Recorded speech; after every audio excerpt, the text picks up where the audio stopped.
변호사 박형주는 가장 낮은 곳에서 여러분 일상의 안전을 지킵니다. 대한변협 인증 형사법 도산법 전문 변호사, 당신을 괴롭히는 사람 박 변호사가 대신 혼내주겠습니다.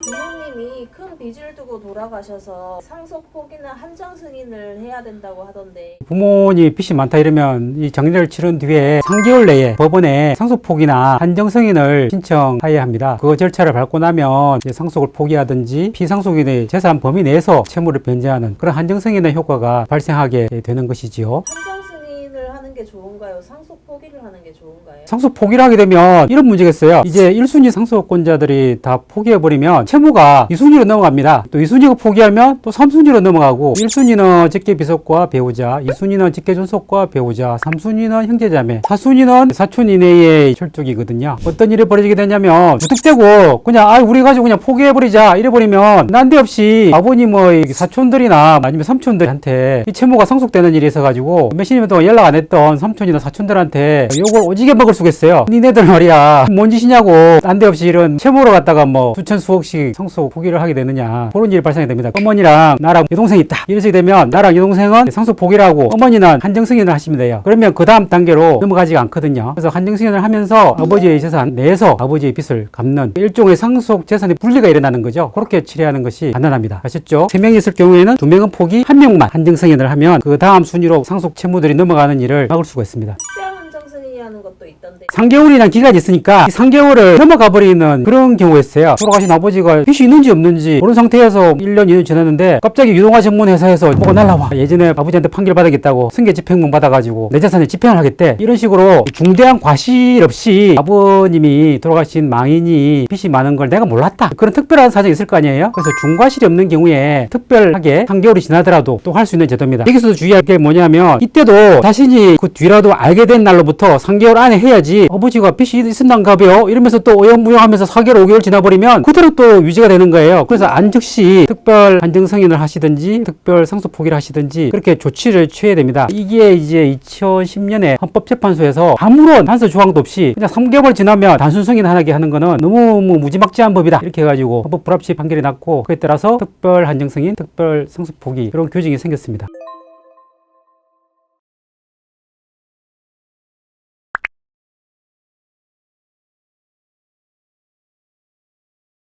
상속할 때 주의해야 될 점 뭐가 있을까요? 돌아가신 아버님이나 어머님 재산이 빚이 많은지 자산이 많은지 모르면은 한정 승인을 하는 것이 맞고요. 이런 경우가 있어요. 장례 비용을 쓴다고 해가지고 어머니 아버지 계좌에서, 돌아가신 분 계좌에서 몇백 몇천을 쑥 빼가지고 써버리는 거예요. 피상속인의 재산에 손을 대서 건드리면 그거는 3개월 전이든 후든 뭐 가리지 않고 단순 승인한 것으로 간주를 하게 됩니다. 그래서 되도록이면 약간 애매한 상황에서는 피상속인의, 돌아가신 분의 통장이나 이런 데는 손을 안 대고 추이를 보고 진행을 해야 됩니다. 저도 상속 포기나 이제 한정 승인 의뢰하시는 분이 있으면 단 1원이라도 돌아가신 망인 피상속인의 계좌나 손대지 마라, 손대면 큰일 난다, 그럼 단순 승인으로 의지될 수가 있다, 조심해라, 그런 식으로 이제 안내를 드립니다. 절차를 밟고 신청서를 내고 결정이 나면 신문 공고를 하게 되고, 요 근래에는 이런 질문을 하셨어요. 변호사님 이거 한지 오래됐는데 이제 어떻게 되는 거냐고, 한정 승인 종결 선고 이런 거 없냐고 묻는데, 제가 말씀드렸어요. 상속 재산의 파산 이런 거는 절차가 있는데 딱히 한정 승인이 종결됐다 이런 식으로 법정에서 뭐 이렇게 뭐 판결문이나 이렇게 나오는 절차는 없다. 재산이 땅밖에 없었는데 그거 진행되는 대로 채권자가 가져가고 재산이 없지 않느냐, 이 상태로 그냥 있는 수밖에 없다, 이제 그런 식으로 말씀을 드렸는데, 약간의 입법의 미벽이 있는 것 같긴 해요. 한정 승인이 이제 끝났다는 그런 조치가 있거나 강제로라도 복잡한 사안에 대해서는 파산 관제인을 선임해서 배당하고 종결하고 폐지하는 그런 절차가 있는 것도 입법론적으로 좀 고려해봐야 될 것 같습니다. 상속 재산 분할에 있어서 특별 수익이라는 것도 있고 기여분이라는 것도 있다던데, 이게 뭐고 어떻게 계산하나요? 이 사건에서는 재산 분할이라는 게 있듯이 이 상속 사건에서는 상속 재산 분할이라는 게 있습니다. 상속 재산이라는 게 지금 있는 재산으로만 나누게 되면 불합리한 경우가 생기죠. 상속되기 전에 뭐 5년 전에 10년 전에 내가 만일에 둘째다, 근데 형이 뭐 사업자금 10억 받은 게 있다, 유학자금 10억 받은 게 있다, 그거 다 생각 안 하고 계산한다면 얼마나 불합리해요. 그래서 이제 굉장히 큰 돈, 일반적인 정리를 넘어서는 거, 그렇게 이제 수억 원의 사업자금 자금, 미국 유학 자금 그런 것을 특별수익이라 그래가지고 상속재산에 집어넣습니다. 그 재산이 있는 걸로 간주 상속재산으로 삼는 것이죠. 그 다음에는 특별한 기여를 하는 경우가 있습니다. 자식이지만 간병인을 대신해서 열심히 간병을 수년 동안 했다든지 간병비 쪽에 이제 큰 기여가 있겠죠. 특별한 기여해야 됩니다. 그리고 아니면 아버지 회사에서 아주 적은 최저임금 수준의 비용으로 훨씬 많은 일을 해가지고 차익 상당의 정상적인 급여와 자기가 받은 급여 상당의 그런 노력을 한 10년 이상 그렇게 해서 아버지 회사를 키우는데 큰 공로를 세웠다든지 이런 경우에는 기여분을 인정해 줍니다. 지금 있는 재산에서 형이 받아간 그 특별수익을 더하고 거기서 나의 기여분을 뺍니다. 그래서 나중에 기여분은 나한테 넣고 그 특별 기여분은 이미 간주상속세서를 집어넣어서 형이 지금 받아간 걸로 간주해서 계산을 하게 됩니다. 여기서 좀 재미난 부분이 있는데 하나는 만일에 부동산을 정리한 게 있다. 아버지가 뭐 강남 아파트를 아주 쌀 때 정리를 해줬어. 근데 지금 그게 전에는 5억짜리인데 지금 20억, 30억이 됐어. 그러면 5억으로 판정해야 될까요? 지금 가액 30억, 40억을 간주해야 될까요? 그거는 이혼 사건하고 똑같습니다. 지금 상황의 부동산 가액으로 간주해서 형이 그 재산을 지금 받아갔다고 간주합니다. 재미난 판례가 있는데 미국 유학을 보내주는데 학부 4년, 석사 2년, 박사 3년을 했어요. 근데 판례에서는 이